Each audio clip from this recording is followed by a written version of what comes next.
This video contains news and analysis related to a recent terror attack in Kashmir. The content may include sensitive visuals and discussions that could be distressing to some viewers. Viewer discretion is advised. We strongly condemn all forms of violence and terrorism. The purpose of the content is solely to inform and create awareness based on verified reports. উপত্যকার বুকে কিন্তু প্রত্যাঘাত জারি রয়েছে। 3 দিনে 11 টার্গেটে হানা, একের পর এক জঙ্গির বাড়ি উড়িয়ে দিচ্ছে সেনা। সন্ত্রাসের মদতদাতাদের মাথা গুড়িয়ে দিতে একেবারে অল আউট অ্যাকশন বাহিনীর। প্রত্যাঘাতের বার্তা জঙ্গিদের কানে পৌঁছে দিতে বাহিনী সদা তৎপর। দেখুন ডিটেল। कश्मीर से आवाज आए, कश्मीर से आवाज आए।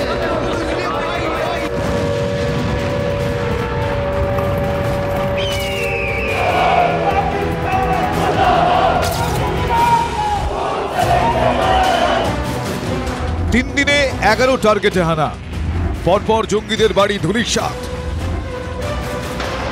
পহেলগাঁও হামলার পর স্থানীয় জঙ্গিদের তালিকা তৈরি হয়েছে। উপত্যকা জুড়ে জঙ্গিদের খোঁজে চিরুনি তল্লাশির সঙ্গে জঙ্গিদের বাড়িও গুড়িয়ে দেওয়ার কাজ চলছে। অনন্তনাগ, পুলওয়ামা, সোপিয়ান, বন্দিপোরা থেকে কুলগাঁও উপত্যকা জুড়ে একযোগে চলছে বাহিনীর জঙ্গি বিরোধী অ্যাকশন। বৃহস্পতিবার পহেলগাঁও হামলার অন্যতম 2 চক্রী আসিফ শেখ এবং আদল ঠোকরের বাড়িও গুড়িয়ে দেওয়া দিয়ে শুরু হয়েছিল। শনিবার গভীর রাতে সোপিয়ানে আদনান শাফি নামে জঙ্গির বাড়ি গুড়িয়ে দেয় সেনা। গত 1 বছর ধরে বিভিন্ন জঙ্গি কার্যকলাপের সঙ্গে যুক্ত এই আদনান। বান্দিপোরায় রাতভর অভিযান চালায় বাহিনী। জামেল আহমেদ গজরির বাড়ি গুড়িয়ে দেয় সেনা। 2016 সাল থেকে জঙ্গি কার্যকলাপে জড়িত জামেল বছর 2 আগে লস্কর জঙ্গি গোষ্ঠীতে যোগ দেয়। কুপওয়াড়া আদিল ঠোকরের পর আরও এক লস্কর জঙ্গির বাড়ি ধ্বংস সেনার। লস্কর জঙ্গি ফারুক আহমেদের বাড়ি উড়িয়ে দিয়েছে সেনা। স্থানীয় সূত্রে খবর, লস্কর জঙ্গি ফারুক বর্তমানে পাকিস্তানে লুকিয়ে এখান থেকেই জম্মু কাশ্মীরে জঙ্গি কার্যকলাপ পরিচালনা করছে বলে গোয়েন্দা সূত্রে খবর। ত্রালে এক জৈশ জঙ্গির বাড়ি বিস্ফোরণে উড়িয়ে দেওয়া হয়।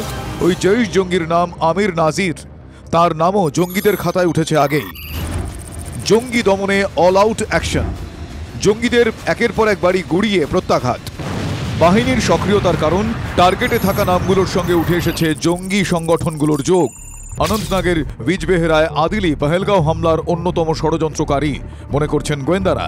তার সঙ্গে সরাসরি পাকিস্তান যোগ পাওয়া গিয়েছে।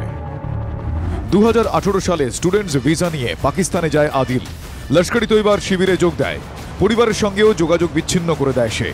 6 বছর পর 3 থেকে 4 জন জঙ্গিকে সঙ্গে নিয়ে পুঞ্চ রাজৌরি সেক্টরের দুর্গম এলাকা দিয়ে কাশ্মীরে আবারও ঢোকে আদিল। বিজবেহেরায় আদিলের বাড়ি বিস্ফোরণে গুড়িয়ে দিয়েছে বাহিনী। তল্লাশি চালিয়ে তেমন কিছু পাওয়া যায়নি।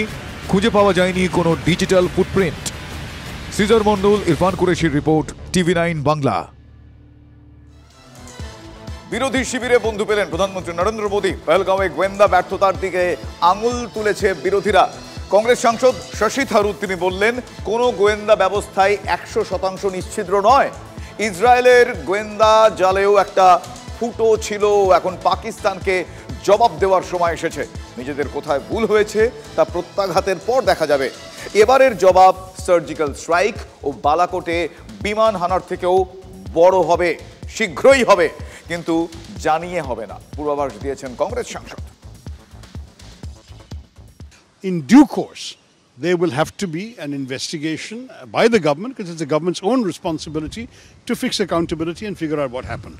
And I hope they will do so. But we've got the example of Israel, October 7th. The world's best intelligence services, according to everybody, were taken by surprise on October 7th just 2 years ago.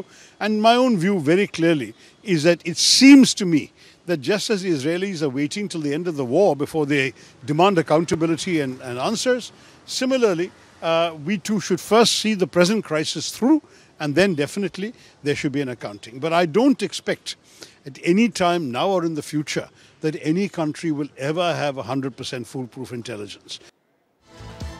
পহেলগাঁওয়ে হত্যার পর ভারতের কড়া বার্তা। শেষ দিনে ভারত থেকে পাকিস্তানে ফিরলেন 237 জন পাক নাগরিক।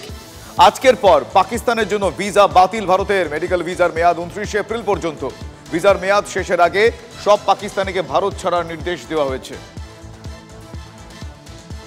भारत आए पाकिस्तान के लोगों को आज वापस लौटने का आखिरी दिन है। लगातार लोग वापस लौट रहे हैं, लेकिन कई लोग ऐसे हैं जिनके लिए परिवार के बिछड़ने की स्थिति बन गई है। हमारे साथ मोहम्मद इमरान साहब हैं, कराची के रहने वाले हैं। उनकी पत्नी भारतीय हैं, दिल्ली में रहती हैं। उनका पासपोर्ट भी अभी फिलहाल भारत का है, पाकिस्तान की नागरिकता नहीं मिली है और अब परिवार एक तरह से बिछड़ने को हो गया है, क्योंकि मोहम्मद इमरान अपनी पत्नी को यहीं छोड़कर अपने एक बीमार बच्चे और छोटे बच्चों को लेकर जा रहे हैं। फैमिलियाँ बिछड़ रही हैं। ये नहीं बच्चे कैसे अपनी माँ को छोड़कर आए उधर? बड़ी मुश्किल से छोड़ा है, रो रहे हैं, पीट रहे हैं। हमारा दिल जानता है, हम दिल फट रहा है, हमसे नहीं बोला यार। मेरे बच्चे जो है रो रो के बुरा हाल हो गया कि मम्मा मम्मा, हमने बोला आ जाएंगी, महीने में आ जाएंगी, 15 दिन में आ जाएंगी, बस कल आ जाएंगी, ये के यहाँ तक लेकर आए। ये व्हील चेयर किसकी? आपके बेटे की है? उसके इलाज के लिए भी आए थे? मेरे बेटा की व्हील चेयर है, ये 17 साल के हैं और इनका निचला हिस्सा बिल्कुल काम नहीं करता। मैंने अपोलो हॉस्पिटल में भी इनको दिखाया था और मैक्स में भी, तो वहाँ के डॉक्टरों ने मना कर दिया कि ये बच्चा इलाज नहीं है इसका। मोहम्मद अयान यहाँ पर इस वक्त आप देखिए पैरालाइज्ड हैं और इलाज के लिए भारत उनको लेकर आए थे। उनकी माता का पासपोर्ट इंडियन है और फिलहाल अपनी माता के बिना ही उनको जाना पड़ रहा है। बेटा आप अयान कैसे अपनी मम्मा के बिना काम चलाएंगे? वो तो अल्लाह मालिक है, अब अल्लाह ही करने वाला है, और बाबा ही करेंगे अब सब, और तो कुछ भी नहीं। तो आप देखिए बच्चा पैरालाइज्ड है, माँ के सहारे इसकी दिनचर्या चलती थी। माता जो है वो हिंदुस्तानी है, इंडियन पासपोर्ट पर है। फिलहाल रो रहा है बच्चा। जिनकी शादियां भारत में हो रखी है उनके लिए दिक्कत ये खड़ी हो गई है कि अब वो अपनी पत्नी को, जिसके पास इंडियन पासपोर्ट है, उनको वापस नहीं ले जा सकते और उनके लिए लगातार मुश्किल खड़ी हो रही है और पाकिस्तानी नागरिकों के भारत लौटने का सिलसिला लगातार जारी है। अटारी बॉर्डर से कैमरामैन वीर सिंह के साथ मोहित मल्होत्रा, TV9 भारतवर्ष। সন্ত্রাস 26 জনের জীবন কেড়ে নিয়েছে, রক্তে ভিজে গিয়েছে পেহেলগাঁওয়ের মাটি। আতঙ্কের মধ্যেও পেহেলগাঁও ছাড়তে নারাজ পর্যটকদের একাংশ।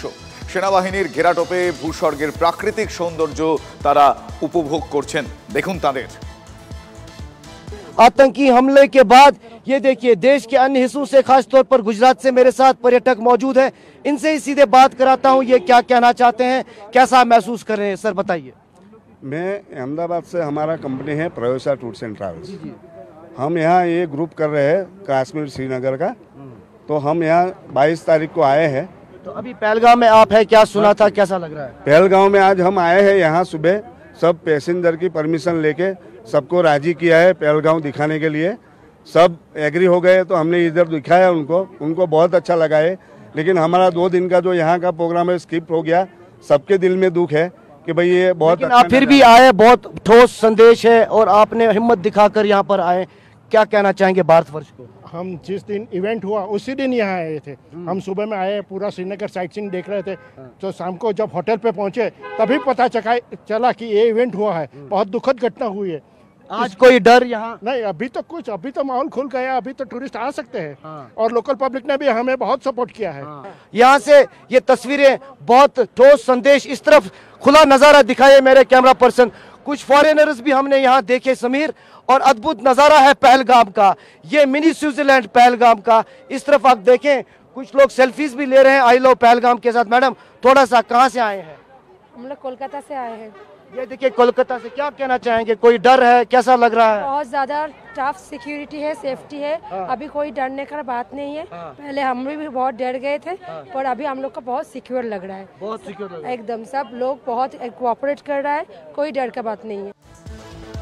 পহেলগাঁওয়ে জঙ্গি হামলার জেরে কাশ্মীর যখন পর্যটক শূন্য, তখনই কাশ্মীরে অভিনেতা অতুল কুলকার্নি কাশ্মীরে না এলে জঙ্গিরা জিতে যাবে মন্তব্য অভিনেতার। বুকিং বাতিল না করে কাশ্মীরে যেতে বার্তা দিয়েছেন অতুল কুলকার্নি। उन्होंने, आतंकवादियों ने हमें ये बताया पूरे देश को कि आप यहाँ मत आइए, तो भाई क्यों ना आए, ये हमारा कश्मीर है, हम ज़रूर आएंगे। और अगर हम नहीं आएंगे, हम हमारी बुकिंग्स कैंसिल करेंगे। अगर हम कश्मीर घूमने नहीं आएंगे तो हम उन्हें जितवा देंगे। आपका यहाँ होना और देश के बड़े चेहरे, खासतौर पर बॉलीवुड, टॉलीवुड, क्रिकेटर्स और जितने भी सेलिब्रिटी है, उनका एक एक करके यहाँ आना एक बहुत ठोस संदेश देगा उन ताकतों। इसीलिए मेरी विनती है सबसे कि अगर आपने बुकिंग्स की हैं कश्मीर के लिए तो उन्हें कैंसिल मत कीजिए प्लीज़। आ जाइए कश्मीर। अगर आपने कहीं और जाने की सोची है तो चाहे तो वहाँ की बुकिंग्स इस साल कैंसिल कर दीजिए, लेकिन कश्मीर आ जाइए। यहाँ के लोगों से जुड़ना ज़रूरी है। এই বাংলার এই মুহূর্তে যা ছবি তা এক কথায় আপনারা বলতে পারেন, আপনারা একমত হবেন আমি জানি, যে স্তূপের ওপর বাংলা। আবারও বিস্ফোরণে কেঁপে উঠেছে তৃণমূল কর্মীর বাড়ি, এবার সিউড়ির, জায়গাটির নাম আকুডিহি গ্রাম। বিস্ফোরণের তীব্রতায় মাটির দেওয়াল ভেঙে গিয়েছে। অভিযোগ, তৃণমূল কর্মী লালবাবুর বাড়িতে মজুদ বোমা, সেই বোমা ফেটে এই পরিস্থিতি। দেওয়াল চাপা পড়ে আহত বাড়িতে থাকা এক মহিলা। ঘটনাস্থলে পৌঁছয় সাঁইথিয়া থানার পুলিশ। শুক্রবার বিস্ফোরণে কেঁপে ওঠে সাঁইথিয়া থানা এলাকার দক্ষিণ সৃজা গ্রাম। বারবার কেন বিস্ফোরণের ঘটনা, পুলিশের ভূমিকায় প্রশ্ন তুলছেন স্থানীয়রা।